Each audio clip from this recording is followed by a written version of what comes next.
Kalau suntikan ini, kalau suntik itu kan kecil jarumnya. Kalau kita kan agak tumpul. Asosiat Bazar Departemen 31.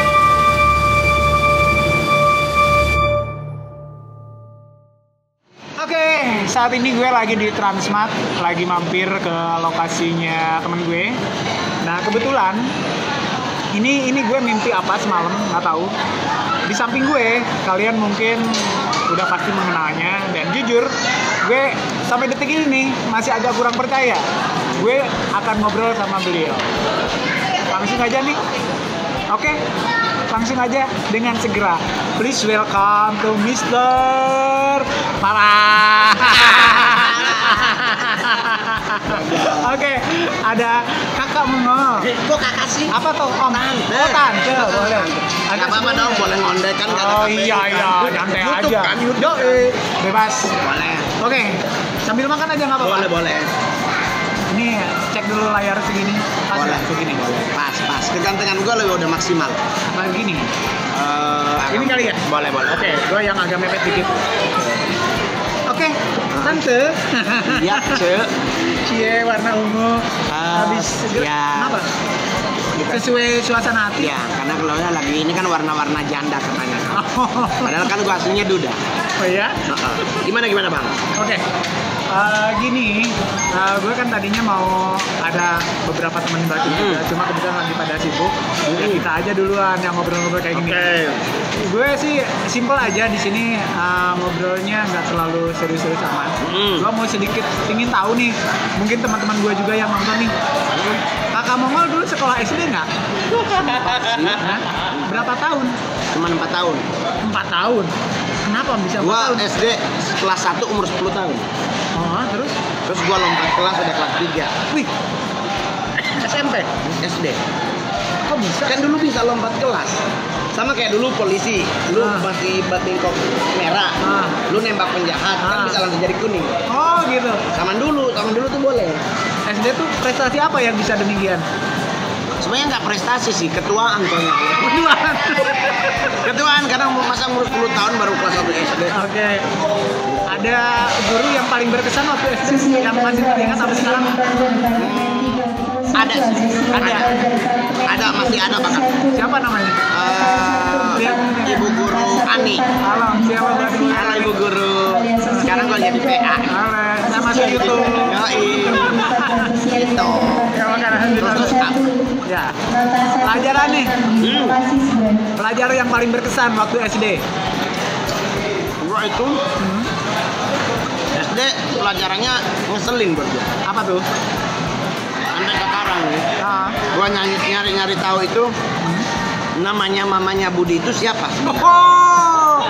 Sama satu lagi, bapaknya Bapaknya itu siapa? Oh, itu cuma jadi- nih. Bapaknya Mongol namanya Ko Aliong. Oke.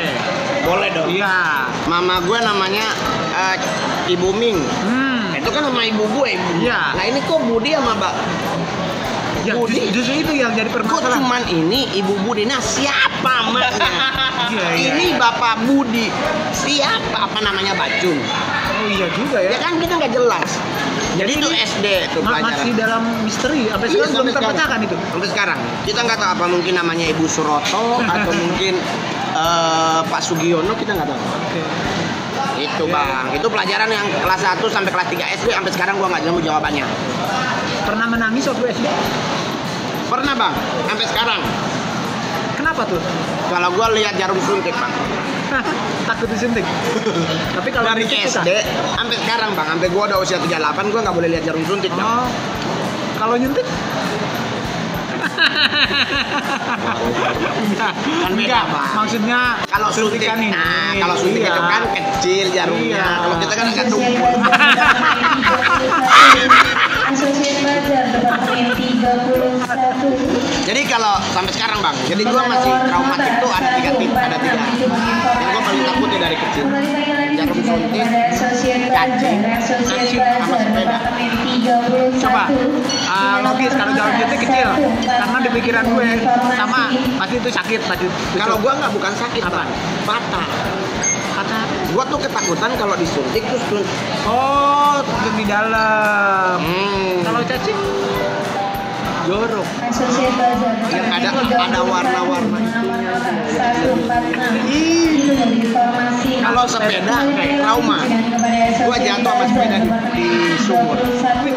Masuk ke dalam sumur? 146. Di daerah gua di Manado, itu kan kalau orang Manado bilang parigi bang. Kalau parigi itu kan sumur.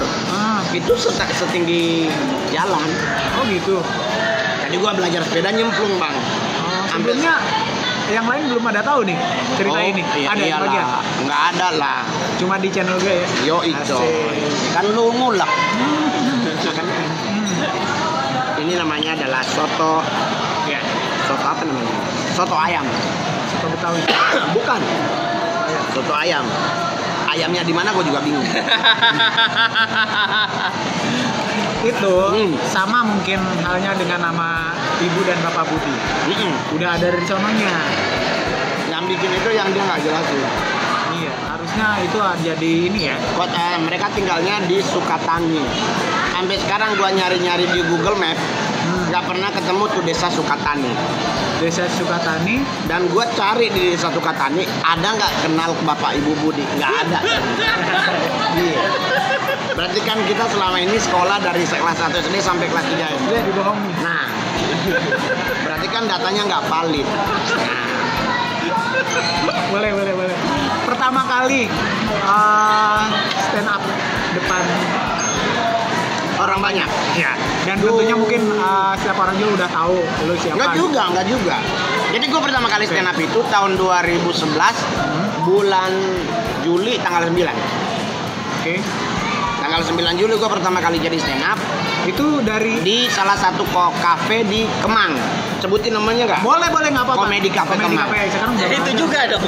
Iya. Jadi gue di situ bukan datang mau stand up bang. Jadi gue meeting sama teman-teman, kan ada teman gue salah satu direktur lah di sebuah perusahaan. Dia ulang tahun. Nah suruh kita create acara ulang tahun dia. Nah gue kebagian sebagai seksi keamanan.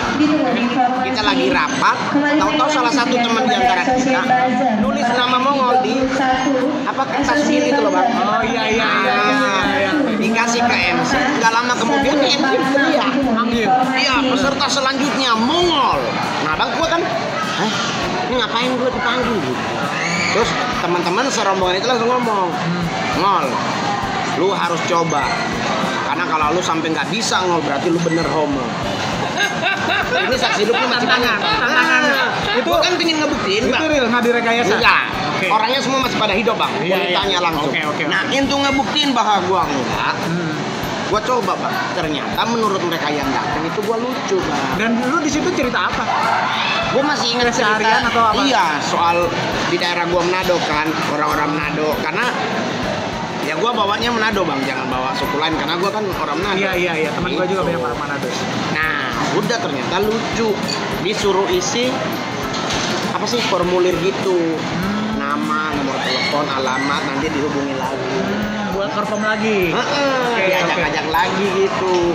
Itu gua pernah denger tuh, zaman-zaman Dirli Idol tuh apa tuh? Oh, gua Sebelum itu kerja. Sebelum setelah.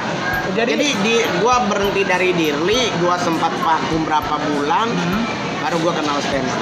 Oh, baru di situ masuk di Comedy Cafe. Gua stand up itu setelah keluar tunjangan. Oke. Jadi cukup berkesan ya di situ. Jadi langkah pertama itu benar-benar langkah pertama. Benar. Dari situ terus kan gua nggak tahu bang. Ini mah gua kagak ngejek stand up loh bang. Iya. Gua taunya itu ketoprak umur atau ludruk. Oke. Karena di RCTI ada acaranya kan. Terus disuruh datang, gua nggak datang bang. Terus penasaran gua nonton ada show-nya stand up di Kemang di salah satu kafe yang arah ke Rolling Stone kan. Oh iya Ampera situ. Ya. Di situ yang perform Sole and the Gang. Dari situ gua lihat penontonnya banyak. Terus gua mulai lagi datang. Dan katanya nih Bang, gua mau nanya, karena lu mah nggak pernah bikin materi ya? Nggak pernah. Lebih ke spontanitas. Sampai sekarang. Sampai sekarang ya. Sampai sekarang kita wawancara, gua belum pernah nulis bang. Jadi kebanyakan kan komik-komik yang lain Nulis pakai di hafal, iya searching di googling gitu deh.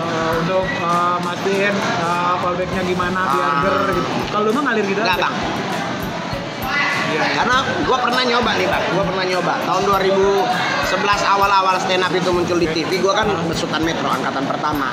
Iya, iya. Nah, jadi Kompas TV udah bikin, Metro bikin. Nah, stand up Suci di Kompas, di Metro namanya stand up comedy show, SUC. Gue angkatan pertama itu bareng Soleh. Solehud. Gue Soleh, Miun, Iwel Pos, Steny Agustaf, Kang Isman yang dari Bandung sama gue. Kita berenam nih. Oke, itu 2011 ya? Iya. Oke. Jadi gue ada dengkotnya Metro maksudnya. Iya. Di saat kita stand up bang, gue dapet job pertama, gue masih inget banget itu di daerah Senayan City. KPR. Gue dibayar 4 juta bang. Oleh jadi ada orang yang ngajak lo nanti gini-gini ya, nanti gini-gini. Nah orang itu ngasih gue 4 juta. Logiknya kita nggak mungkin dia nggak potong. Karena pas gue dikasih 4 juta, gue kasih dia 1 juta, dia bilang begini, gue udah ngambil ngol. Jadi kemungkinan ada dua, kalau nggak 6 juta berarti 8 juta. Gitu setengah. Dia ambil setengah, gue ambil setengah. Oke. Situlah bang, gue langsung mikir 4 juta ini di tempat gue kerja ditambahin 280.000 gaji gue sebulan. Ini cuma dengan beberapa hitungan menit. 15 menitan lah gue stand up di acara itu, gue dibayar 4 juta. Gue mikir bang, otak gila kan. Iya. Tambah 280.000 sebulan, gue dapat cuman dengan 1 hari doang. Kenapa gue nggak runutin nih bang? Nah, dari situ mulai otak Mulai keras itu berpikir. ngebahas. Jadi selama ini gue stand up itu kenapa gue nggak nulis? Karena kalau gue tulis gue cenderung lupa bang. Jadi mendingan gue apa adanya, gue tampil semuanya kayak gini nih. Gue lihat ada orang aneh, itu gue olah di otak. Oh, langsung aja spontanitas. Dan untuk materi nih, panggung ke panggung itu jelas harus beda atau enggak? Soal materi apa yang harus bawain? Nggak harus. Sama pun nggak Siapa apa-apa. yang bilang harus beda? Nggak harus bang. Orang kita hari ini tampil di acara apa, besok di acara mana? Karena orang sekalipun materi itu juga ada orang dengar juga, orang kalau tetap ketawa karena pembawaan di atas panggung setiap hari nggak mungkin sama. Iya. Dan gua pernah live dulu waktu acara Indonesia Music Award yang di Istora Senayan. Nah, Tenis indoor. iya, gua nonton langsung tuh, gua depan belakang Pak Aritanu. Nah, gua lihat materi lu tuh yang tentang tisu tuh, keren tuh. Cowok normal. Iya, itu gua pernah lihat tuh, ini gokil, parah ini. Itu juga materinya bang nggak dibuat-buat. Iya. Jadi itu dari hasil pengalaman. Jadi dari 100% materi gue bang, 90%-nya pengalaman. Pengalaman yang dialami tuh. Gua berenang nih di satu kolam renang. Kan Indonesia ini khususnya Jakarta nggak fobia sama kolam. Karena dibilang banyak yang gitu berenang. Nah, gue mikir kolam renang mana sih bang nggak ada mereka. Mulai dari kelas pasar festival sampai ke kelas bintang 5 dan Sampai Citos pun. pasti mereka numpuk. Ya. Nah, gue nggak peduli bang. Cuman waktu itu kejadian ada satu kasus, gue lagi berenang, datanglah cowok yang ikut lomba.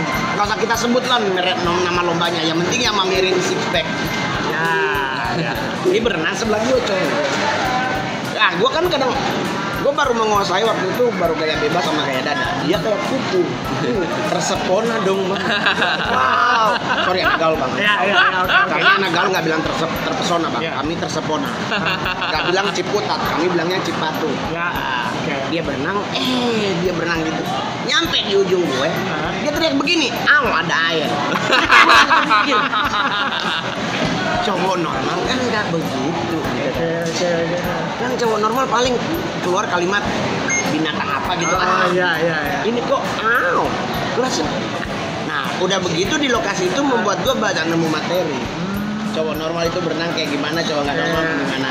Langsung mutar. Nah dari situlah gue mulai ngebahas soal kebangkitan kaum KW di Indonesia. Kaum KW. Karena nggak boleh ngomong homo, karena menurut undang-undang KPI masuk arah wilayah rasis bang. Iya. Jadi untuk merubah gua ganti dengan KW, karena kalau ada barang original kan pasti ada KW. Cowok juga sama, Siap. termasuk lo. Oke. Pertama gua ingin tahu dan mungkin teman-teman juga ingin tahu, lo pertama jatuh cinta kapan? Kelas 2 SMP. Cinta pertama lo? Masih ingat namanya? Mauren Rampingsela. Ini namanya. Masih ingat tapi orangnya udah meninggal. Ya. Aduh, baru gua nanya terakhir ketemu kapan sama dia? Udah meninggal orangnya. Kemarin gua sempat cross check, teman-teman bilang orangnya udah meninggal. Itu bang, sama jatuh cinta zaman dulu kan bang, nggak kayak sekarang bang, SMS, Ya. kirim-kirim lope-lope. Dulu dengan ketemu pun indah banget. Aduh bang, dulu kita pakai surat cinta bang. Wow. Menjumpai Dinda tersayang. Khalil Gibran sejati bang. Tapi masih ada ya? Matamu bagaikan curi kan? Di hati, di hati masih ada. Kalau masih ada sih enggak bang. Nah, karena gue berpikir kan gue orangnya logically bang. Sampai sekarang gue orang itu logik. Kalau logik itu gue ambil enggak. Jadi gue nggak mau peduli. Orang nanya, lu stand up gimana sih? Kok lu bisa stand up di orang mati? Satu-satunya bang stand up komedi Indonesia yang pernah stand up di acara orang meninggal. Gue pernah dengar. Itu kejadian asli. Itu kejadian di rumah duka Gatot Subroto. Kapan itu? Tahun 2002 tahun lalu kalau nggak salah. 2 tahun lalu atau 3 tahun lalu. Diundang sebelumnya lu nggak Enggak, tahu itu? jadi gue datang kan orangnya meninggal karena orangnya tuh deket sama gue. Jadi gue suka nanya soal materi yang berbau hukum kan, karena dia kan anggota DPR. Beliau meninggal. Jadi gue datang kan ngucapin turut berduka cita. Manado juga begini-begini. Gue duduk, Bunda Maya Romantir juga ada di situ. Atau dipanggil, kita kedengarkan stand up komedi dari Mongol. Gua ini kalau orang benar bilang, gila ini acara, masa orang nangis? Kan orang meninggal lo tau kan kalau beristirahat. Iya. Lomba nangis. Iya. Datang lagi soal. Kita disuruh stand up bang. Lu tau nggak kenapa gua jadi stand up? Karena ada bisikan begini. Nanti Oma transfer nih ke doi. Langsung. Lang. Ya. Karena kita muka jelek bang. Kalau kita muka kayak Liando mikir bang. Kita ini muka apa adanya bang. Bunyi duit pasti jadi bang. Langsung refleks ya. Jadi bang, gua mau suruh di stand up di kuburan juga gak jangan. Dan akhirnya bukannya nangis malah ketawa semua. Ketawa bang. Bahkan jenazahnya pun ketawa. ini orang anaknya yang ngomong. Karena katanya waktu gua sebelum stand up, tapi tangannya di atas. Tiba-tiba sih lalu stand up. Bawah. Dia nanganin perut jangan. Oke, terima kasih abang aku ini. Thank you banget, thank you bang. Beres. Oke, Thank you. sekian BOB untuk episode kali ini. Masih Thanks banyak yang banget. ngangir. Iya, oke. Terima kasih Bang Momo ya. Oke. Dah.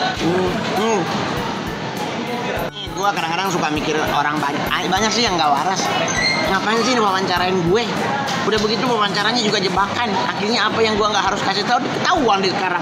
Jadi tetap ya saksikan nih channel. Ada gue, ada teman-teman gue yang lain. Yang penting ini pengalaman buat gua dan siapa tahu dengan pengalaman ini lu bisa jadi orang hebat. Oke.